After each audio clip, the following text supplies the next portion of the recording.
Okay, it's Monday morning, 10 minutes to 9, and this is April 20th, by the way. I've got the lower broad plank exactly where I want it to be in terms of width, matching the bevel, the upper part of the bevel on the garboard plank. And I've got the curves all just right, so at each end, for example here, my line on the stem, when you push this down, it matches up at both ends pretty well. I mean, within probably maybe a 16th of an inch, but I mean, in terms of that part of it, it's not as critical as it is having it the upper edge match the bevel. But I mean, in terms of the rest of it, I think it's in pretty clean shape.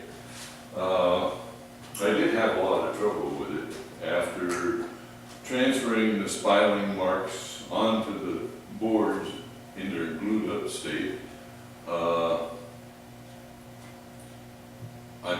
went ahead and I made cuts, and I made it maybe about 1/8 of an inch, 3/16 of an inch wide of the mark on the top edge, and I didn't cut the bottom edge initially. Before I cut the bottom edge, I wanted to put it on to see how things went, and of course it didn't go well.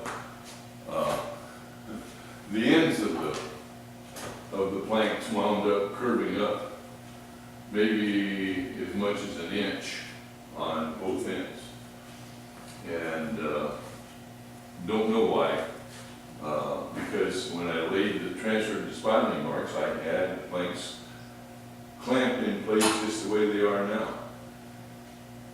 And having said that, I went ahead and made, I identified along the, while I had the plank clamped in place, I made some little V marks up against the edge of the plank at various locations, took the plank off, and then measured at each one of those locations how far above or below the actual bevel edge it was, and then marked this plank as to how it should be cut. And fortunately, I had enough wood to be able to push it up some to match the center of this pretty well, but and like I said, the bottom line then, what I did when I got that marking on here, and I put the batten on there and got the curve the way I wanted it, and I literally had to cut about, like I said, about 1 inch off each end and bring it down, and it was close to where it should have been, right in here, except for the fact it was low, and that's, like I said, pushed it up. And then when I got that marking on there, I then went back to the business of, at each stem, establishing the width per my spreadsheet of how wide that board should be here, and how the batten made it run going around the end, and remade that mark. The original mark is still on the board, and you can see that, well, you probably might not be able to, but that mark is running right along in here. You can see how much wood I needed to have on the bottom down there, and fortunately I had it. And that's one of the things when you're doing this sort of thing, I guess, when you don't know where things are going to wind up going, maybe I shouldn't have, I should have left more wood on the top. It would have helped out. If I had not cut that thing as close as 1/8 of an inch, maybe cut it at a 1/2 inch wider, and to see how it matched. But I mean, you don't know these things.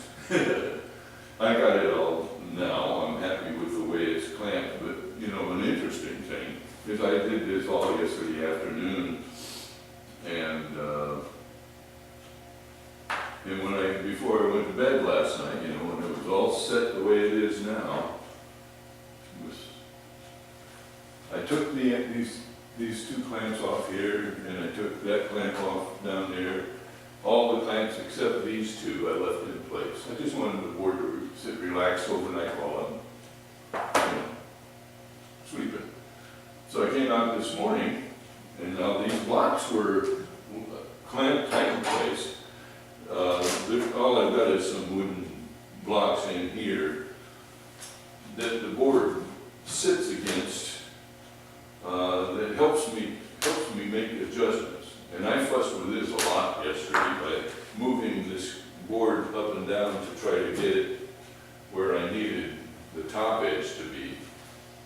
And so, like I say, last night when I went to bed, I had made sure these clamps were really tight in both places, but the rest of them were off. I came in this morning, and lo and behold, when he pushed the plank back down, it was off by just maybe a quarter of an inch down at that end, and this end was high by about a little over a half inch, maybe 5/8.